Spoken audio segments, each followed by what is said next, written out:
What's up, guys? Cool stuff today. I had this idea, and I think that it'll be really cool to get a video of it and maybe share it with you guys. What we're gonna do is we're gonna take the Battle City box. I'm sure that you've all seen it. It came out the end of last year. And what we're gonna do is we're going to take all of the cards, not the special cards, not the secret rares, because you don't know what you're gonna get out of those. But what we're going to do is we're going to take all those common speed duel cards. There's one of each card that's in the list, which I'll scroll through here later while I'm working on organizing and building. We're going to take this whole box, organize it all out, and then start building some decks with it. And I think that this, they come in like pre-made decks, but I think that there's some cards that you can move around and stuff that would make the decks a little bit better. And I think that it will be a lot of fun to go through and build some like actually competitive decks with some with a little bit of strategy there that you can then play with your friends with. There's enough cards in here to build, I believe, 8 decks, speed duel decks. And what I'm really after is to build 2 to 4 slightly more competitive decks than the ones that it comes as built. So I think this will be a really fun way to, get involved with some friends, maybe pick it up as a beginner. It's one product. It's a great product to pick up if you're looking to pick something up. And that way you can buy one product and have fun for a long time building and playing with multiple people with multiple different strategies. So let's go ahead and start organizing these cards and get right into this. Hey guys, so we got this all laid out here.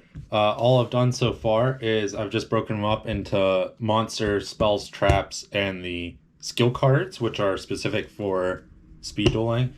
All I'm going to do now is look through all these cards and start organizing them by like archetype, what type of cards I think will go good together.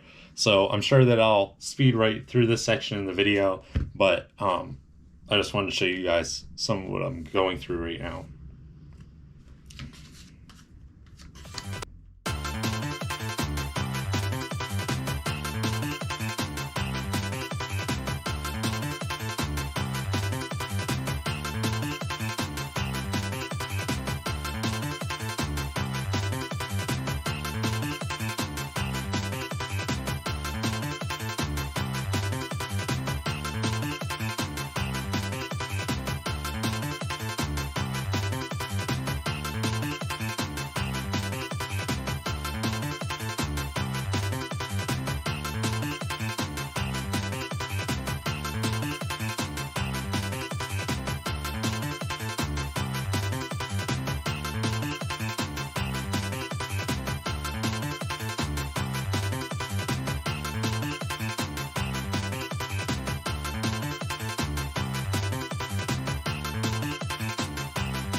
Okay guys, so what we have going on now is I have a lot of piles happening, but I basically separated everything by type.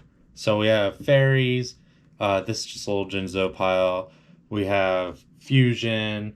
I tried to put everything that goes with a specific skill card with a specific skill card. We have rituals, we have beasts, machines, warriors, I think it said fairies, fiend, in rock, as well as some other random ones that only have a couple cards, so we probably won't focus on them too much. But I think of the cards that I've seen so far, some of my favorite archetypes are the fairy, the machines, the spellcasters, and the magnet warriors. So I think that we're going to focus on that, and obviously we're going to incorporate some of the stuff, especially like the really good cards from the other archetypes into that. But I think that those are going to be what I'm looking for going forward from here. And then I'm going to go through the spells and traps and find what spells and traps go with those different archetypes. But first, I want to figure out what monsters I want to play in each one. And what I'm mostly looking for is I want to follow some strategy for each one. So I need to look through their effects and see, is it going to be aggro? Am I trying to get, really high attack monsters and just beat over stuff? Am I trying to get to some boss monster like Valkyron the Magna Warrior or something like that? Is it to essentially deck the other opponent? So I have to kind of decide that before I figure out what spells and traps I want to add and what collection of monster cards I want to play. So I'm going to go ahead and read through these and figure that out for you. And the other thing that there is to decide here is that there's two strategies as far as this box goes, specifically, because I could either build a deck with the best cards and kind of leave it at that and just have the one deck. But I think the best way to go about this is try to build 2 to 4 equally good decks. So what that means is that, I might have a handful of really, really good cards, like generically good cards like Jinzo or Breaker the Magical Warrior. And rather than slamming them all in the same deck, I think I'm going to try to put them in decks that make sense for what the goal of the deck is, but kind of split them up so that way we have decks that we can play against each other with. The whole point of this box is they're ready to play. We can play against each other real fast. Beginner friendly type of stuff. So what I'm going to do is see if I can build 2 to 4 decks that are about equally as good. Obviously, some of the archetypes are going to be better and stuff like that. So, I'll jump into this and see what I can do for you. So stay tuned. We'll breeze through this little section again, and I'll tell you what some of the stuff I have as far as what I've put together. And then we can kind of go through the builds.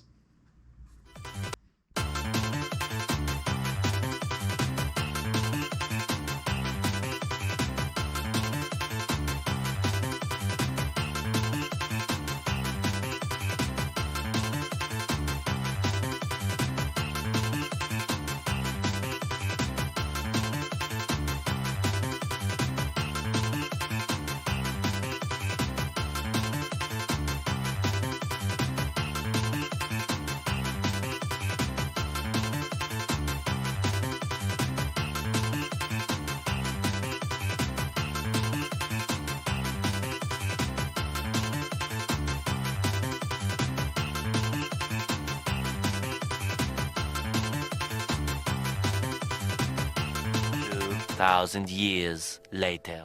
Okay, guys. So we're starting to get closer and closer to, actually starting to put together the actual decks. What I've done now is I've gone through the piles of cards that don't belong to the archetypes that I'm interested in and gotten rid of them. But first I went through those cards and picked out the cards that have like generically good effects, and put them in this pile up here. And I think what's going to happen is, so we have 3 like archetypes. We have the machines, we have spellcasters, and we have fairies. And obviously with a speed duel deck, you only have 20 cards. So there's obviously way too many monsters in these piles. So I think what's going to happen is after we build a machine, a spellcaster, and a fairy deck and incorporate the generically good cards from this pile, I think there's going to be leftover cards to build that 4th deck as well. So I think we're actually going to end up with 4. We're at least going to end up with 3 solidly good decks and a 4th like alternate deck if 4 people want to play at once. But now we're going to go through the spells and traps. Well, actually what I want to do first is I want to look through the monster cards for each archetype and pick out the best ones, what I feel are the best ones, and then kind of figure out what the strategy is going to be, whether it's aggro or control or combo. It's speed duel, so there's not really combo, but you get what I'm saying, and kind of come up with what the goal is, and then I can figure out what spells and traps to go with each of those particular decks a little bit more easily. So again, I'll speed right through this. I'm sure it'll take a minute, so kick back and enjoy breezing through cards.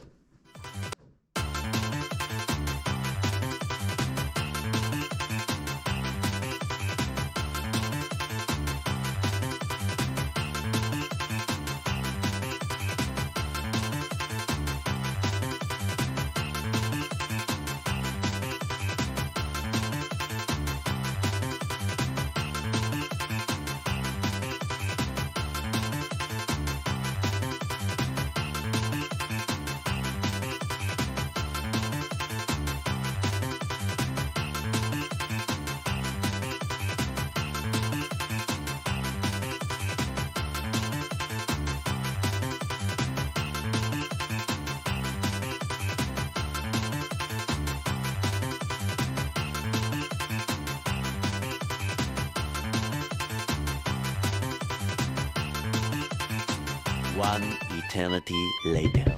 Alright guys, I finished my shuffling of different cards and I've come up with 4 decks out of this box.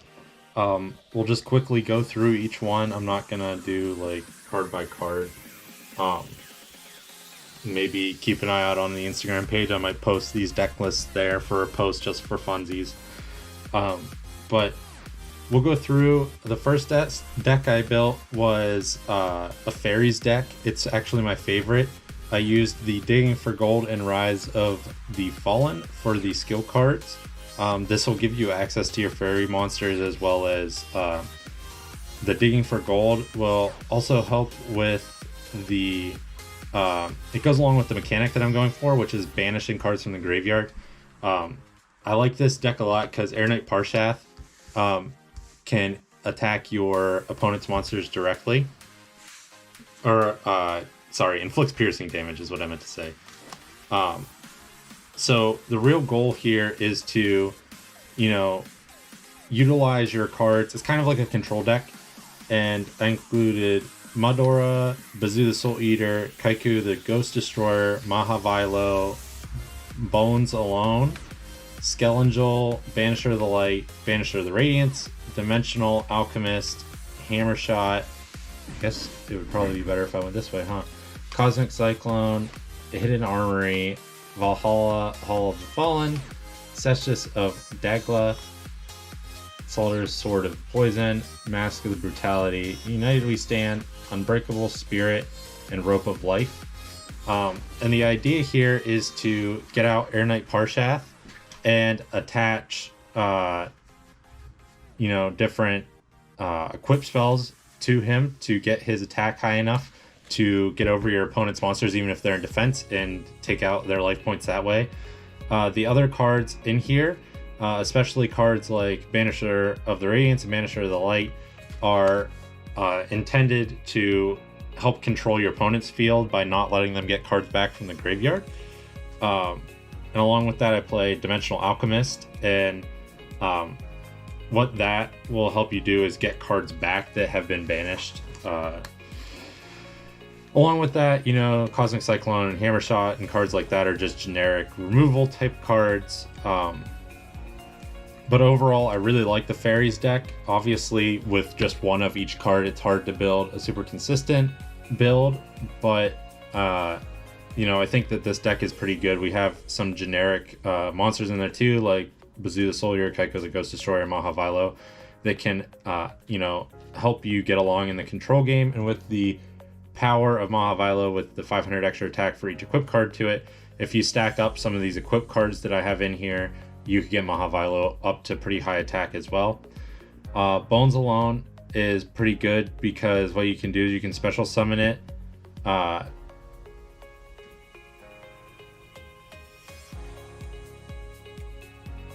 You can special summon it in attack position.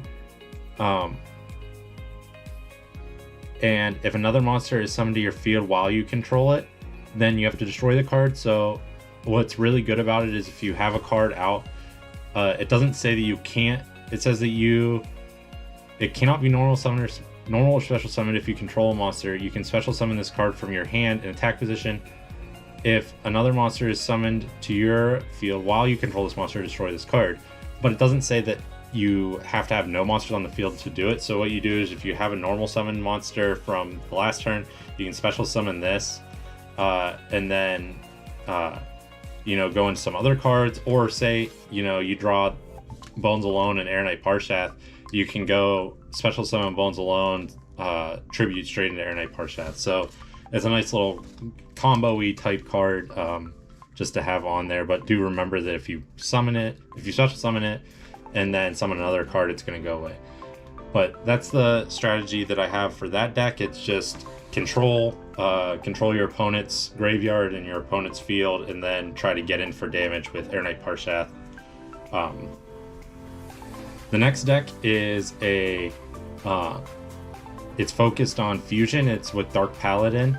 So it's a little bit of a Dark Magician, Buster Blader type of fusion deck. And the two skills we play are Fusion Party and Magician's Act, which are both really good. And the goal of this deck is to just turbo out Paladin and maybe get, there's only 3 dragon monsters in this entire box, and that's Spear Dragon, Blue Eyes, and Red Eyes. And Blue Eyes and Red Eyes aren't really, I found that in general with the speed duels, since you only have 3 monsters, having to normal and not very many special summonable monsters, having to essentially normal summon 2 monsters out and then normal summon the Blue Eyes and the Red Eyes, like the tribute monsters that require 2 aren't really that good in this type of format. So I threw in Spear Dragon because if you can, you get Spear Dragon out, it gets destroyed, or you tribute it off, then Paladin can get extra attack. I think it's 500. Yeah, 500 extra attack for the dragon in the graveyard, which gets it up to 3,400, which is pretty good for a format with only 4,000 life points and 3 monsters. It's pretty strong. And then on top of that, it includes a Spell Negate, which is pretty good also. But since the goal is to turbo out Dark Paladin, you play 1 Buster Blader and 1 Dark Magician. The reason you only play 1 is because you can play Magician's Act skill card, which adds 1 Dark Magician from your deck to your hand, and you can play Fusion Party, which is you can fusion summon 1 fusion monster from your extra deck using monsters from your hand or field as fusion materials. So what you can do, and I'll have to double check as to whether you can do this in 1 turn or not, because I can't remember off the top of my head. I don't play speed duels very often, as to whether you can activate more than 1 skill card per turn. I know that you can play 2 in your deck, but I don't remember whether you can play them both in the same turn or not. But Magician's Act helps you get Dark Magician to your hand. Fusion Party, then all you need is the Buster Blader, and you play Buster Blader as well as Emblem of Dragon Destroyer, which adds 1 Buster Blader from your deck or graveyard to your hand. Other cards that you play to kind of facilitate this type of combo, or this type of turboing effect: Metaverse. So these spells and trap cards. Metaverse is basically terraforming. If you're familiar with that, it just adds field spells to your card, but it's a trap, so you have to activate it during your opponent's turn.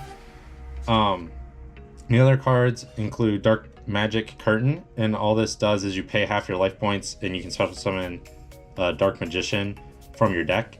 So especially at the beginning of a duel, if you want to get bodies on the field, activating that, getting a 2,500 attack body on the field is pretty good. Plus then it's there for the fusion. Polymerization, obviously fusion summon from your hand or field, but Fusion Recycling Plant is a field spell, and the reason you play Metaverse is to get you into this also. And that allows you to add the polymerization from your deck or graveyard. So now you have not only the cards that facilitate, that actually enable the fusion, but you have cards to get access to those. So even though you only have 1 of every card in this type of product with the Battle City box itself, you still have multiple ways to get to these cards. Along with that, this reads: once per turn during the end phase, you can target 1 monster in your graveyard that was used as a fusion material for a fusion summon this turn, add it to your hand. So what's cool about that is you can fusion summon Dark Paladin by turboing it out with the skill cards and the spell cards, and then with Fusion Recycling Plant still on the field, you can get back Dark Magician and Buster Blader. For follow-up plays, just tribute off, slap down Buster Blader is a pretty strong play there. And the last card that really facilitate the fusion is Destruction Sword and Fusion. And basically, you can fusion summon one card that lists Buster Blader as a material. And you can use monster from your hand or either side of the field as fusion material. So if you happen to be playing somebody that has Dark Magician or Buster Blader, you can do that, but it's not really good in this case. Like I said, if you had other cards, this could be better. And what's neat about these cards too is you can use them in actual normal Yu-Gi-Oh as well, not just speed duels. So if you're trying to build a Buster Blader deck, you know, like most of the cards are here for your basis, like these Swordsman Fusion, the Buster Blader itself. There's another Buster Blader monster. So you know, you can use that in those decks if you want. But the other good part about this is it's quick play, so you can activate it during your opponent's turn if that comes up. And if this card is in your graveyard, you can send one card from your hand to the graveyard, add this card from your hand to your hand, sorry. You can only use each effect of the card once per turn, but so if it's in your graveyard, you can send a card from your hand to the graveyard and add it back. So if your opponent were to remove it from your hand, or it was to get destroyed or something and it's in the graveyard, you can add it back. Like I said, if you have more cards, or you buy 3 boxes or something, and you want to turbo out more paladins, that effect is neat because you can activate it, it goes to the graveyard, you can add it back and activate it again. But other than that, we're just kind of trying to play generic good cards, some stall cards to get us to the point where we can get to these cards to turbo out Paladin. That's our win condition. So we have Wall of Illusion, Giant Soldier Stone, Exile Force, Spear Dragon, Skill White Magician, Breaker the Magical Warrior, Widespread Ruin, Wabuko, Silent Doom, Storm, the Warrior Returning Alive, and Soul Exchange. Soul Exchange lets you use your opponent's monsters to tribute into some of these other ones. So like I said, if you get Buster Blader back to your hand, you can then use your opponent's monster to tribute summon into Buster Blader, which is pretty powerful. The Warrior Returning Alive is basically a Monster Reborn for your Buster Blader as well. And then there's some generic cards. Target one normal monster, special summon it in face-up defense position. That's good just to get Dark Magician back out on the field, or Giant Soldier of Stone, as those are your 2 normal monsters, just to get bodies for tributing or for defense or whatever. Skill White Magician, its effect enables you to get Dark Magician again. Buster Blader, sorry. So there's lots of ways to get into Dark Magician and Buster Blader and Paladin in this deck, and I mean, that's your win condition, so that's what we're trying to do. We're trying to turbo out Dark Paladin, we're trying to support Dark Paladin, that's why the Spear Dragon's in there. You can tribute that, or you can, with Spear Dragon, it has enough attack, like if you know your opponent has a Giant Soldier Stone, you could essentially jump into that Giant Soldier Stone, kill the Spear Dragon, send it to your graveyard. You know, you only lose 100 life points, and then your Dark Paladin will have 3,400 attack, and that'll make it a lot harder to get over. And there's just a lot of generic good cards, like the Magical Breaker. That's good spell removal, and it's just a powerful card as well for a normal summon level 4. So that's my second favorite deck of these 4 that I built. It's just really neat to have such a small deck, but still have like a turbo mechanic where we're trying to turbo out a specific card. So it's like not really combo, but it's more it's as combo as you can really get within these decks. So if you kind of like combo, you might like that one more than the fairies. My particular favorite is the fairy deck. I think it's just strong. I think that the control aspect of it is neat, but that's just my personal play preference. It's not necessarily which one is better. So the next deck is I found that some of the machine cards aren't very powerful, and some of the so what I did was I splashed the Magnet Warrior package into a machine deck, which was kind of just for fun. I like the Magnet Warrior cards, but it also there's a couple cards that kind of go together, like Magnet Force does machines and rocks, so it could do all your monsters at that point, so it's kind of good with respect to that. So we use Magnetic Attraction and Union Combination as our two skill cards. Obviously they are the two engines that we're running, and they just let you get into that engine and let you do different things with that. So those are the two skill cards we're running. We're also running all of the XYZ Dragon Cannon Contact Fusion cards in our extra deck. Since we're not running a huge extra deck, we don't have to worry about space. I think in speed duels you're aiming, I think you can only have 5 cards in your extra deck. You can correct me in the comments down below, both on whether you can use whether you can only use one skill card per turn, and how many cards go in the extra deck. I know the main deck is 20 to 30 cards. I know that you can only play 3 monsters, 3 spells, your field, and your skill cards, instead of 5. And obviously limited card pool. So those are all the things I know. Like I said, I'm just starting to pick up speed dueling for fun. So, and these are actually all the cards I have for speed dueling. So if please let me know those things down in the comments, so that way I am playing appropriately with my friends whenever I'm able to actually interact with people, because, you know, COVID. But so what we do is we play the Magnet Warrior package, Valkyron, Alpha, Beta, Gamma, Delta. You know, you have to play Alpha, Beta, Gamma to get the Valkyron, which is the goal. This deck is kind of aggro, so there's a lot of good cards to get out to, you know, just have high attack cards as well as good effect cards. So Valkyron is one of them. You have to have Alpha, Beta, Gamma to get to Valkyron, and Delta helps you get Alpha, Beta, and Gamma. They either need to be on the field or in the graveyard. And then there's other you know, spell and trap support. So you have the Magnetic Field spell, Foolish Burial. I think my strategy for this deck is to get Alpha, Beta, and Gamma into the graveyard as fast as possible, because you can then either bring them back with different cards, or so like Magnetic Field is your field card, and if you control a Magnet Warrior, you can essentially special summon one back from the graveyard.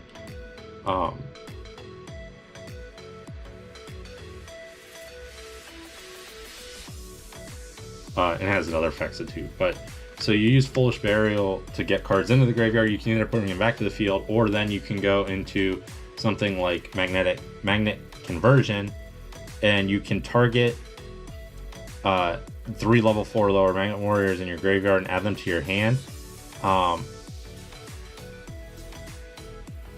And then the other thing you can do is banish this card from your graveyard, target one of your banished level 4 lower Magnet Warrior monsters, and special summon it.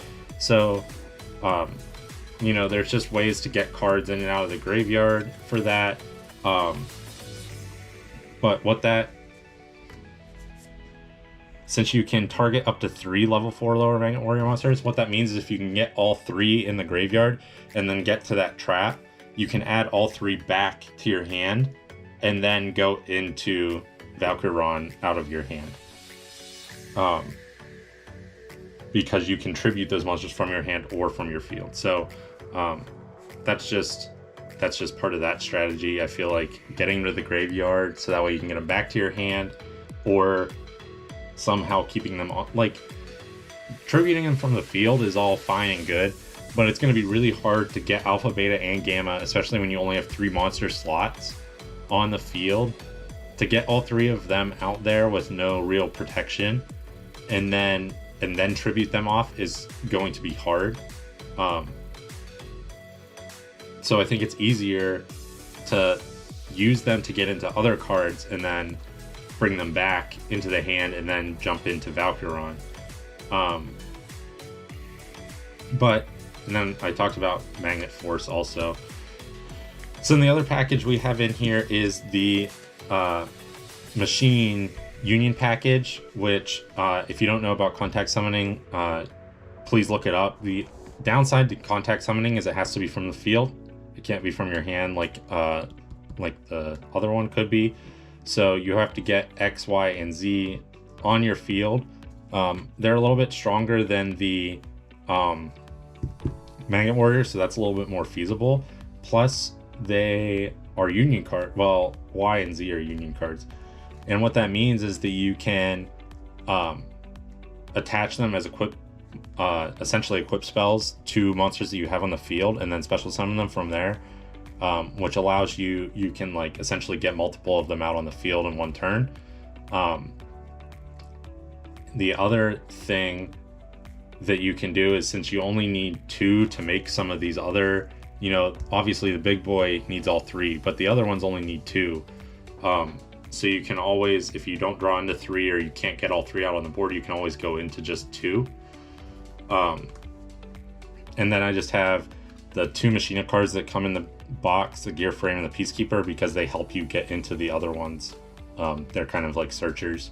So I use those, and then Union Hanger and Frontline Base, Rollout, Union Scramble, and Rare Metalmorph are all just good Machine and Union spell cards that help you get access to those cards, bring them back from the graveyard, or increase their attack. So I play all of those. And the last card in the deck that I play that doesn't go with the archetypes so much, but is a nice machine monster, is Jinzo. Like I said, with the betas, you kind of want them in the graveyard, or with the Magnet Warriors, sorry, you kind of want them in the graveyard. So what you can do is, I guess you don't mind if they're in the graveyard. You'd rather have them in your hand or on the field, but you can recur them from the graveyard, so it's not that big of a deal. So what you can do is you can, just essentially play like kind of a control style play, get, Jinzo out as a big body with trap negation, and then trap prevention, I guess I should say. And then that puts the Magnet Warrior in the graveyard. Then you can keep playing until you have those Magnet Warriors, and then boom, Valkyron from there. So I think that Jinzo just goes well with that, especially since it's a machine. You can use the machine attack boost cards as well. So that's just something to keep in mind. The last deck I built, and I wasn't quite sure what I was going to do with this. I kind of just waited to see what cards I had left over, what generically good cards I had. What I decided to do was build a mostly trap-based deck, and that's something that, it's not great. Back row decks obviously aren't always super strong, and there's a lot of back row outs that you can play, especially in the real meta, not just in speed duels. But I think it's something like when I was a kid and I didn't know anything and about comboing and about the best strategies, I was like, oh, traps are great. You can play as many as you want in a turn. You activate them during your opponent's turn. They have pretty strong effects. So I think in the back of my head, I always kind of default to that. So, I built this deck. It has more traps than the other ones. It's not pure traps. But the goal of this deck is to kind of just, slowly take away your opponent's life points, get cards off the board, negate attacks, things like that. So we play the 2 Odeon skill cards that have to do with recurring traps and what happens when a monster is summoned from your trap zone, which happens in this deck because you have trap monsters. So those are both good because the trap-based deck, we don't play a lot of monsters because we play some other trap monsters, like I said. So we play Kelbeck, Zolga, and the Fiend Mega Cyber. The reason I picked these 3 is because Kelbeck, after damage calculation, you can return the monster that attacked or was attacked to the hand. So what you can do with this is, if that card isn't destroyed during battle. So what you can do is, if they're the card you can't get over, if they have a big boy and you're okay with taking the life point hit, you can normal summon Kelbeck, jump into that card. Kelbeck will be destroyed, but after damage calculation, I think that card will still be returned to the hand. Now that I'm thinking about it, let me know in the comments below if that's true. If it's destroyed during battle, during the damage step, because this is after damage calculation. So if it's destroyed during the battle phase, during the damage calculation, then does the effect still hold that if the other monster was not destroyed, then it's returned to the hand? Oh, and it's specifically attacked by a monster. So is this not as useful as I thought it was? It's probably not. It's still a decent card. You can, it's 1800 defense. You can throw it in face down defense position. If your opponent jumps into it with something small, it returns that card to the hand, so it still sets them back. But now that I'm reading that, I think I was just being an idiot. I think that that's not quite as good as I thought it was. But anyway, it's still decent defensive card. Normal summon it or set it or whatever, and let your opponent try to get around it. Save you some time trying to build up some other cards to get in for damage. Zolga, basically if you tribute it for a different card, you gain life points. And the reason I wanted to play this card was because I played Fiend Mega Cyber. And with Fiend Mega Cyber, if your opponent controls at least 2 monsters more than you do, you can special summon this card from your hand. And with 2200 attack, it's pretty good just to special summon it straight from your hand. But it's a level 6, so if your opponent doesn't have that, then you still need to tribute a monster, or you don't have to activate the effect. You could just normal summon it. So my thought is that, like, if you're losing life points or you need life points, and you happen to have the right setup, something control type setup would be have Zolga on field, tribute it for Mega Cyber, and then you gain 2,000 life points, which in a game where you only have 4,000 life points is a lot of life points. So just keep that in mind.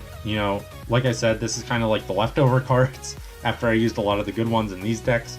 So if you're liking this deck except for the monster lineup, feel free to switch it. Like, they're not necessarily the best, but they're not bad either. And then other cards, like I said, this deck doesn't have the strongest cards. It doesn't have, like a big body boss monster or anything like that. So I included creature swap because, you use a trap monster, you get it out there. Your opponent gets their boss monster out, and the next turn you activate creature swap and switch them.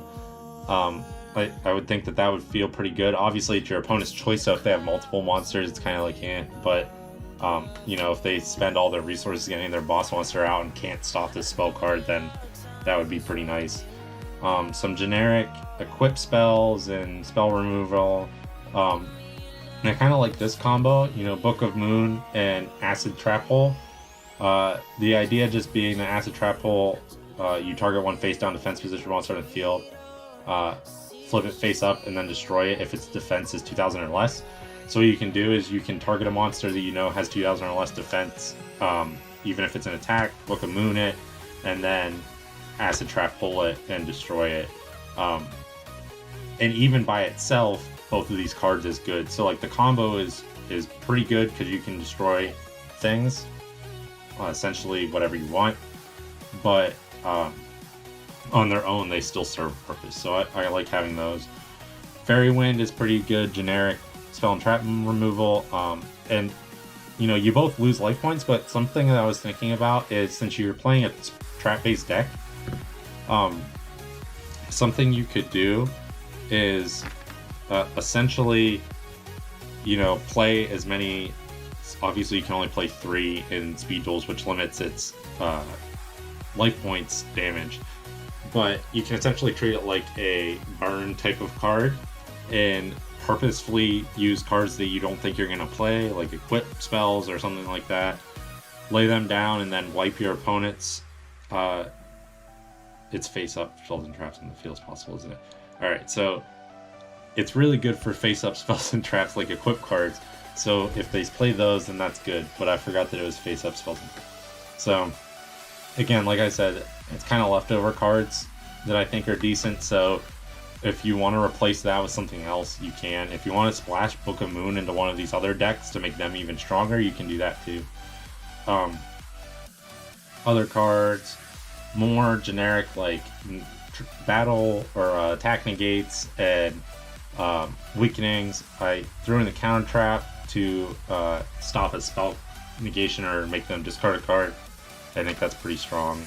There's not that many counter traps in this box. Lost Wind helps you get rid of some special summon monsters by decreasing its attack. And then we get into our trap monsters. Well, this one's just another generic one. But we get into our 4 trap monsters, and essentially they all activate as traps and then special summon themselves as monsters. They have different stats, or they have slightly different effects on top of that. But what that allows you to do is kind of stun your opponent. And some of them have pretty good stats. So like Quantum Cat, you get to pick the monster type and attribute, and has 2200 defense. So like realistically in this format, good luck getting over that with a normal summon card. And then on top of that, you have Machine King, which is an effect monster, and you can actually tribute one machine monster, and this card gains attack equal to that attack. Now I don't think that I'm playing any machine monsters. No, none of those 3 are machine monsters, so it doesn't really matter. But like if you were to put that in a machine deck, that'd be pretty strong. And on top of that, you have these other 2 that are just normal summon monsters. But Swamp Mirror has 1800 attack, and Embodiment of Apophis has 1800 defense. So like the stats aren't nothing, and furthermore, they can just add as fodder. Like if you wanted to splash in a tribute card, like I thought about throwing Blue Eyes in there because it has so much attack. You can special summon, you can normal summon, then on your opponent's turn you activate the trap, special summon, and then on your next turn tribute them both away for a Blue Eyes, and that's a pretty neat little combo. The reason I decided not to do that for now is because drawing into Blue Eyes White Dragon without a trap monster and another, like essentially that 3-card combo, if you don't have that 3-card combo, it's kind of the bricks. And along with that, if you Blue Eyes has a lot of attack but it doesn't have any effects, and like there's actually a lot of monsters that will get over Blue Eyes in this format that you can turbo out faster. So like I said with you could turbo out Valkyron in this deck that has more attack than Blue Eyes. If you get Buster or Dark Paladin out with Spear Dragon engraved, that has more attack. Some of these other cards in here provide removal, like Hammer Shot, and like if you use some of these equipped spells, you can rack up some attack and get over Blue Eyes. So I decided not to put it in there because it's too bricky and it doesn't help as much as it initially seems like. But like I said, this is probably the weakest of all of them. I kind of just threw it together to have a 4th one. But I really like these other 3 actually. Like I said, obviously not as strong as like if you were going to make a meta relevant speed duel deck, but for a single product, if you're going to buy a single product, it's really fun just going through all the cards, figuring out which ones you think are the best cards, and throwing these decks together so that way you can play with your friends. It's a lot of fun. So I think that's gonna about wrap up the video. Thanks for joining us. Make sure you leave a like and subscribe to the page if you like this type of content. If you like my other videos as well, check them out. They're not quite all this this type of style, but I thought this would be fun just to go through real quick. I had the box sitting in front of me, so I thought I would go through that and do that for beginners or people who like speed duel stuff. So again, thanks for joining us. I hope you liked the video. I hope you like the decks. Check out the Instagram page, check out the links below, and hope to see you around for the next time. Peace.